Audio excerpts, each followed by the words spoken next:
Shoot कर दिया यहाँ पे लगा उनको मेरे सामने, और वो दौड़ के मेरी तरफ आए, मेरे गोदी में गिर गए। सारे एक आदमी शूटर एक है बस, मेरा पापा Prem Shankar Jha, but my brother Ashwini Vats and Avinish Vats and my mother Gunjan Kumari. मतलब यदि कुछ ना कुछ उसको इंसिडेंट का पहले से पता होगा तब तो वॉइस मेल पे दिया हुआ था कॉल। और मेरे मतलब उनके हस्बैंड प्रीति कुमारी के हस्बैंड सन्नी आनंद, ये सारे उसमें कल्प्रिट हो सकते हैं। मेरी दादी, in fact my grandmother Arun Devi, they all are the culprit. हम लोगों का कॉलेज में अटेंडेंस बन गया था, हम लोग बाहर निकल के आए हुए थे, वो मेरे से कॉल पे ही थे और हम लोग के हॉस्टल में पानी नहीं आ रहा था, हम लोग पावर ग्रिड तरफ गए थे, उधर से मैं रिटर्न होके आई। ये लोग बाइक के पास सेट में खड़े थे, शायद रूम सर्च करने जाना था उसी टाइम, इसीलिए बाइक के पास खड़े थे। ब्लैक नकाब में एक आदमी आया और मतलब उसके पास एक बंदूक था, वो दिखा के। ब्लैक आदमी कौन था? वो पूरा मेरा पापा है, Prem Shankar Jha. He killed, he shooted my husband right here, मेरे आंखों के सामने। उसने मेरे हस्बैंड से पूछा कि ये बाइक किसका है, बुलेट किसका है। उन्होंने बोला कि मेरा बुलेट है, ये लोग मुझ पर खींचिए, और वो उसको डायरेक्ट शूट किया, भागने लगा। और मेरा हस्बैंड दौड़ के मेरे तरफ आए, मैं उनके तरफ गई, मेरे गोदी में आके गिरे मेरे हस्बैंड, मेरे गोदी में गिरे, फिर उनको पकड़ के लेके आए। मेरा हस्बैंड, मेरा भाई अश्विनी वत्स और अविनीश वत्स, मेरे हस्बैंड को मर्डर ये सारे एक आदमी शूटर एक है बस, मेरा पापा Prem Shankar Jha, but my brother Ashwini Vats and Avinish Vats and my mother Gunjan Kumari. और इनफैक्ट मेरी दीदी, मैंने जैसा ऐसे हुआ मैंने अपनी दीदी को कॉल करना चाहा, प्रीति कुमारी, उसने भी कॉल रिसीव नहीं किया, उसने वॉइस मेल पे दे दिया था। मतलब यदि कुछ ना कुछ उसको इंसिडेंट का पहले से पता होगा तब तो वॉइस मेल पे दिया हुआ था कॉल। और मेरे मतलब उनके हस्बैंड प्रीति कुमारी के हस्बैंड सन्नी आनंद, ये सारे उसमें कल्प्रिट हो सकते हैं। मेरी दादी, in fact my grandmother Arun Devi, they all are the culprit. और वो भी मेरे हस्बैंड को पहले एक बार सना हम लोग दे चुके थे कि मेरा भाई और मेरा बाप मिल करके मेरे पति को कुछ कर सकता है, मुझे कुछ कर सकता है। सना यहाँ पे सुपौल कोर्ट में दिए थे सना, और उस पे क्या मतलब कुछ भी नहीं, शब्द इतने दिन तक। क्या वो लोग दरभंगा में ही रहते कि दरभंगा से बाहर रहते थे? कौन? आपके फादर ही लोग?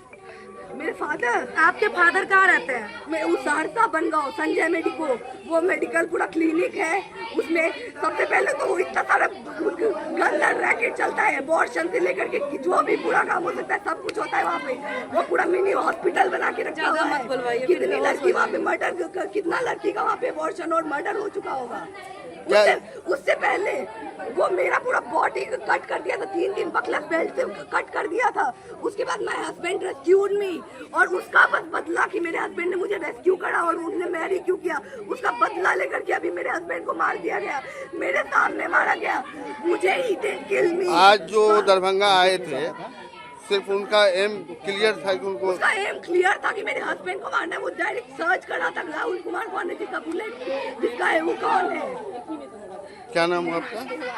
किसका? आपका? मेरा नाम तनुप्रिया है।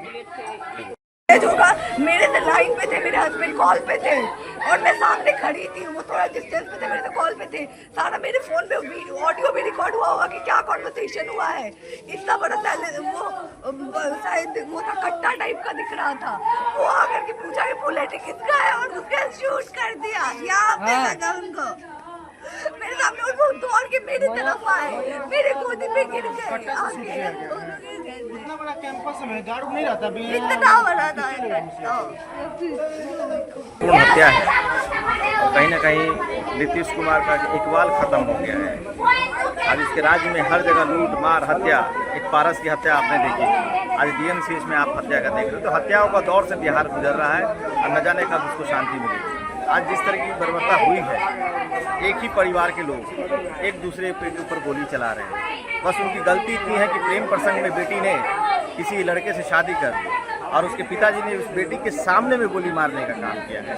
ये कहीं ना कहीं बड़ी गुजरता और कहीं ना कहीं बड़ा ही नृशंस हत्या है और हम लोग इसका विरोध करते हैं।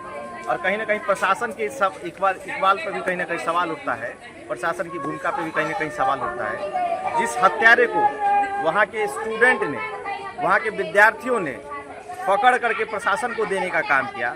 ऐसे विद्यार्थियों के ऊपर भी प्रशासन की लाठियां चली है। तो हम लोग आपके माध्यम से कहना चाहेंगे प्रशासन से कि छात्रों पे अनावश्यक कार्रवाई नहीं होनी चाहिए, क्योंकि छात्रों की भूमिका कहीं ना कहीं बहुमूल्य रही है उस हत्यारों को आप तक पहुंचाने में। अगर वहां छात्र नहीं होते तो हत्यारा हत्या करके जा चुका होता। तो प्रशासन कहीं ना कहीं ऐसे छात्रों को टारगेट करने से बचे और जो इस हत्या में संलिप्त लोग हैं उनको जो टारगेट करे और उन पर जो भी उचित कार्रवाई हो वो प्रशासन अपना काम करे। लेकिन इस परिवार को भी सुरक्षा मिलनी चाहिए, इनकी बेटी को भी, इनकी बहू को भी सुरक्षा मिलनी चाहिए, क्योंकि इनकी अब जिस पिता ने हत्या किया है, जिस ससुर ने हत्या किया है, कहीं ना कहीं अपनी बेटी के ऊपर भी अत्याचार करता रहा है। तो सहरसा से आ करके दरभंगा में गोली चला देना और डीएमसीएच जैसे बड़े संस्थानों में जहां पर कहीं सुरक्षा की भारी व्यवस्था होती है और यहाँ 200-400 मीटर की दूरी पर बेता थाना है, तो सुरक्षा में भी कहीं ना कहीं चूक हुई है। और सुरक्षा वालों को भी जिम्मेदारी लेनी पड़ेगी कि इस तरह की हत्याओं से जो है हम कैसे लोगों को संचित, जबकि उन्होंने सुपौल में आपको सन्हा भी दिया थाना में। अगर सुपौल थाना में सन्हा गया तो सुरक्षा के लिहाज, सुरक्षा के एहतियातन उन बच्चों की सुरक्षा का जो है जिम्मेदारी यहाँ के थाना को भी मिलना चाहिए। तो उस सन्हा का क्या हुआ? सुपौल में जो सन्हा मिला तो कहीं ना कहीं प्रशासन की भूमिका सुपौल से ही जो है शून्य चल रही है। और अब जो घटना घटी है और छात्रों ने जो अपनी भूमिका तत्परता दिखाई है, हत्यारों को पुलिस तक सौंपने का काम किया है, उस छात्रों को हम धन्यवाद देना चाहते हैं कि आपने उस हत्यारों को पकड़ के पुलिस तक देने का जो काम किया है, निश्चित तौर पे आपने जो काम किया वो सराहनीय किया है। प्रशासन की जिम्मेदारी बनती है कि उनकी भूमिका इसमें निष्पक्ष जांच हो और छात्रों को कहीं ना कहीं इसमें कल्पित करने का, दोषी करने का काम नहीं किया जाए। क्या लगता है कि डीएमसीएच में सुरक्षा गार्ड, निजी डीएमसीएच का अपना सुरक्षा गार्ड है, फिर भी वहाँ कुछ तो सुरक्षा गार्डों की तैनाती हुई है? ये डीएमसीएच का अपना सुरक्षा गार्ड नहीं है, मंगल पांडे का सुरक्षा गार्ड है। ये सारी संस्था को प्राइवेट करके ये बेच चुके हैं। अब डीएमसीएच में दुनिया का चांद सितारा आप सब दिखा रहे हैं, तो पांडे जी को बुलाइए, पहले पनिया हेल के पहले डीएमसीएच के पोस्टमार्टम ग्राउंड में आ जाए। तो सरकार का इकबाल, सरकार का रसूख तो खत्म है। भाजपा लूटने के लिए, नीतीश कुमार के लोग लूटने के लिए बैठे हुए हैं, तो सरकार से तो सवाल कर ही नहीं सकते। हम तो प्रशासन से आग्रह कर रहे हैं, पुलिस वालों से आग्रह कर रहे हैं कि आप निष्पक्ष जांच कीजिए और कल्पित को जो है हत्या के फांसी पर जो है कहीं ना कहीं उनको सजा देने का काम कीजिए। क्या नाम होगा? राकेश नायक, महानगर अध्यक्ष, युवा राष्ट्रीय जनता दल दरभंगा। अगर आप ये वीडियो YouTube पर देख रहे हैं तो हमारे चैनल को सब्सक्राइब कर बेल आइकन दबाएं और Facebook पर देख रहे हैं तो हमारे पेज को लाइक करें।